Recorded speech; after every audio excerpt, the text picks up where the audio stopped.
Hi viewers, welcome to our channel. இந்த வீடியோவில் நம்ம என்ன பார்க்க போகிறோம் அப்படின்னா டிஆர்பியில் கண்டக்ட் பண்ணக்கூடிய சேல்ஸ்மேன் மற்றும் பேக்கர்ஸ் அதாவது ரேஷன் ஷாப்போட ரெக்ரூட்மெண்ட்டை தான் பார்க்க போகிறோம். ஸோ இதில் எந்த மாதிரி முக்கியமான கொஷின்ஸ் ஃபேஸ் டு ஃபேஸ் இன்டர்வியூவில் கேட்பாங்க அப்படின்றது தான் இந்த வீடியோவில் பார்க்க போகிறோம். ஸோ வீடியோவை ஸ்கிப் பண்ணாமல் முழுசாக பாருங்கள். அண்ட் அப்படியே நம்ம சேனலில் மறக்காமல் சப்ஸ்கிரைப் பண்ணி வச்சுக்கோங்க. அண்ட் இதுக்கு உண்டான ஸ்டடி மெட்டீரியல்ஸ் நம்மக்கிட்ட அவைலபிளாக இருக்குது. ஸோ வேணுன்றவங்க கீழே டிஸ்பிளே இருக்க வாட்ஸ்அப் நம்பரை காண்டாக்ட் பண்ணுங்கள். சரி வாங்க வியூவர்ஸ், வீடியோக்குள்ளே போகலாம். ஸோ நம்ம லாஸ்ட் வீடியோவில் பார்த்தீங்கன்னா நியாய விலை கடை தினசரி பணிகள் டாபிக் பற்றி தான் நம்ம பார்த்துருந்தோம். ஸோ இந்த வீடியோவில் நுகர்வோர் பற்றி அண்ட் அதுக்கப்புறமா குடும்ப அட்டைகளின் வகைகள் பற்றி தான் நம்ம இந்த வீடியோவில் பார்க்க போகிறோம். சரி வாங்க வியூவர்ஸ் பார்க்கலாம். நுகர்வோர் என்பவர் யார்? நுகர்வோர் யார் என்பதன் விளக்கம். நுகர்வோர் பாதுகாப்பு சட்டத்தின் கீழ் நுகர்வோர் என்பதன் விளக்கம், காசு கொடுத்து ஒரு பொருளையோ பணியையோ சேவையோ தன் சொந்த உபயோகத்திற்காக பெறும் ஒருவர் நுகர்வோர் ஆவர். அவர் அப்பொருளுக்கான விலையை முழுமையாகவோ பகுதியாகவோ செலுத்தி இருக்கலாம் அல்லது விலையை முழுமையாகவோ பகுதியாகவோ பின்னர் தருவதாக வாக்களித்திருக்கலாம். குறிப்பு: வாங்கிய பொருளை வணிக நோக்கத்துடன் பெறும் நபர் நுகர்வோராக இருக்க முடியாது. இருப்பினும் தனது சுய வேலை வாய்ப்பிற்காக அல்லது தனது வாழ்வின் ஆதாரத்திற்காக வாங்கியிருப்பின் அவர் நுகர்வோராகவே கருதப்படுவார்.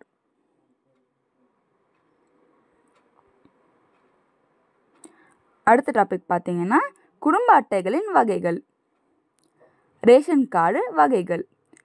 குடும்ப அட்டை எண் விவரம்.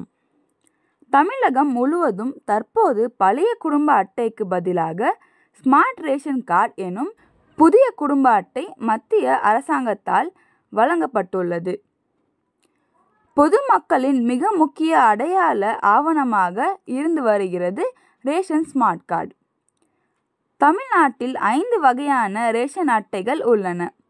அவை அனைத்தும் குடும்பத்தின் வருவாயை பொறுத்து மாற்றம் ஆகும். குடும்ப அட்டை அனைத்தும் ஒரே மாதிரியாக இருந்தாலும் அதில் இருக்கும் குறியீடுகளை வைத்தே நாம் எந்த வகையை சேர்ந்தவர்கள் என்று அறிந்து கொள்ள முடியும்.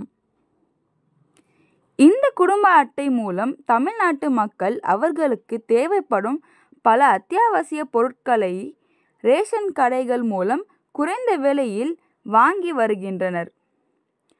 பழைய ரேஷன் அட்டைகளில் முன் பக்கத்தில் உங்களுடைய குடும்ப அட்டை எந்த வகையை சேர்ந்தது என்று குறிப்பிடப்பட்டிருக்கும். அதுபோன்று தற்போது நடைமுறையில் உள்ள ஸ்மார்ட் ரேஷன் அட்டையில் இருக்கும் குறியீடுகளுக்கு என்ன அர்த்தம் என்று தெரிந்து கொள்வோம். ஸோ முதலாவது வகை பார்த்தீங்கன்னா PHH ப்ரையாரிட்டி ஹவுஸ்ஹோல்ட் முன்னுரிமை உள்ளவர்கள். PHH குடும்ப அட்டை என்றால் என்ன? ப்ரையாரிட்டி ஹவுஸ்ஹோல்ட் என்று பொருள்.